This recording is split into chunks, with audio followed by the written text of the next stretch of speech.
zaman dulu lah, zaman dulu saya sempat jadi wartawati gitu. Jadi cara-cara gitu tuh wajar. Sesungguhnya buat rakyat miskin Jakarta, Anies itu pahlawan loh, jangan salah. Jadi cara-cara gitu tuh wajar. Nah, jadi strateginya Anies adalah gengnya dia, orang-orang radikal itu disuruh pindah ke lokasi yang sekolah unggulan. Jadi cara-cara gitu tuh wajar.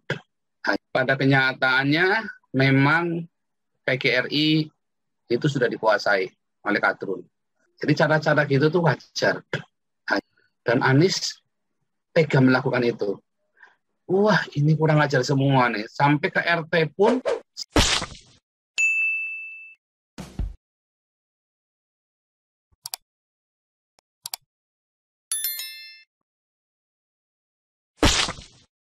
Halo, Ya, selamat silakan. malam.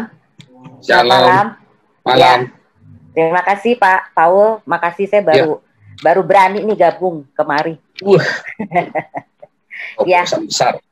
Ya, jadi ya kebetulan zaman dulu lah, zaman dulu saya sempat jadi wartawati gitu.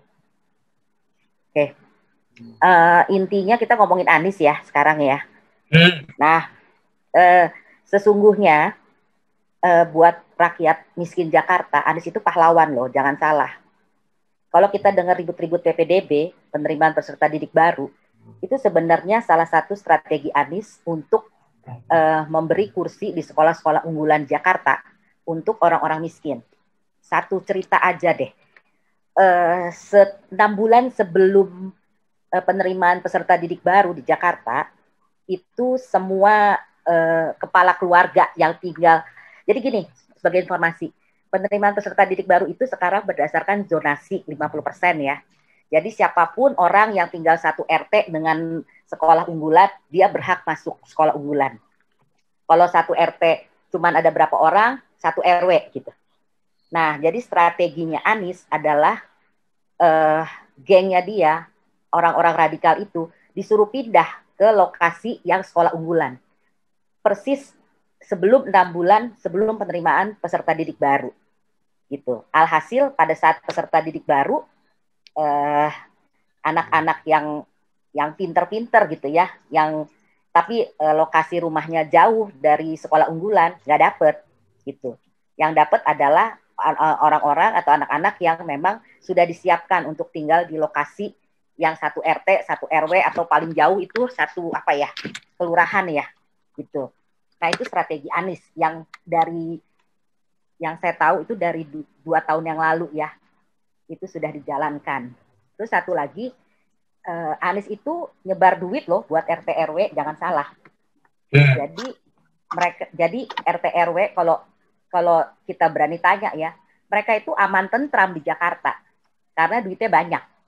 Nah mereka inilah yang menjadi kaki tangannya Anies untuk membagi-bagikan duit ke rakyat-rakyat jelata. Kita berpikir kok rakyat Jakarta bego banget ya, udah tau Anies korupsi atau gimana-gimana. Jangan salah, Anies tuh udah sumpel duit mereka semua gitu loh.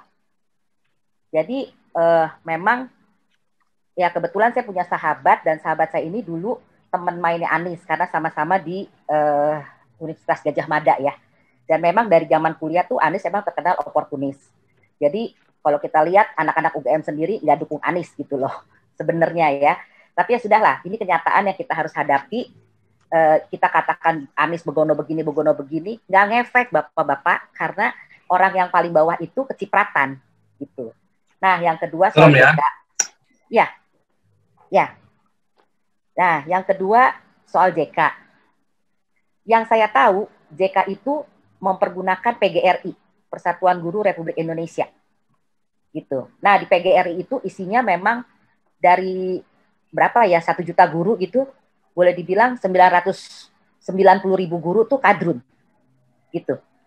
Nah sementara Jokowi berusaha mendekati PGRI gitu ya. Nah kemudian Nadiem mencoba mendekati PGRI, tapi nggak bisa masuk gitu loh.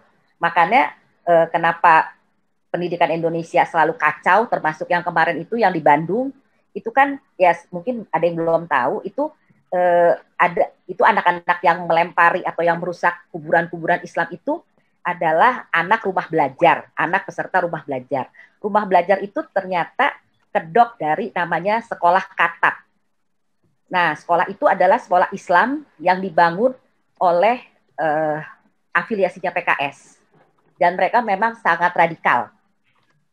Dan sekolah Kutab ini ternyata sudah diminati oleh ribuan orang di seluruh Indonesia. Jadi pengaruh JK tadi itu dia secara tidak langsung memfasilitasi hal-hal seperti ini gitu loh. Jadi melalui PGRI, walaupun bukan PGRI secara formal ya, di belakang layar, dan itulah yang terjadi gitu loh. Jadi JK itu bermain juga di bidang pendidikan, dan itulah yang sebenarnya harus lebih sering kita soroti ya, gitu. Nah, satu lagi saya juga agak heran dengan dengan Pak Jokowi gitu ya. Kebetulan lah pernah beberapa kali ngobrol langsung sama Pak Jokowi gitu. Terus Pak Jokowi sendiri menurut saya dalam posisi yang ini ya, terusik gitu, tertekan lah sebetulnya. Karena ya seperti tadi Pak Paul bilang, Pak Jokowi itu takut ya gitu ya. Tapi di satu pihak sebenarnya kan Pak Jokowi itu didukung sama Pak Luhut juga ya. Dan bukan rahasia kalau sekarang ini Pak Luhut itu dianggap sebagai Perdana Menteri gitu ya, Perdana Menteri Indonesia yang posisinya sangat kuat gitu. Sehingga Luhut lah sekarang yang jadi sasaran tembak dari gengnya JK.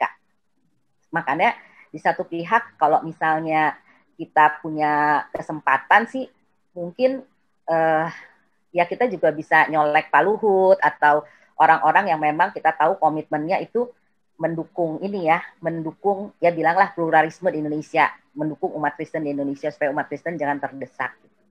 Kelihatannya itu dulu poin yang bisa saya sampaikan. Terima kasih. Terima kasih. Anda telah menyimak materi video ini sampai selesai.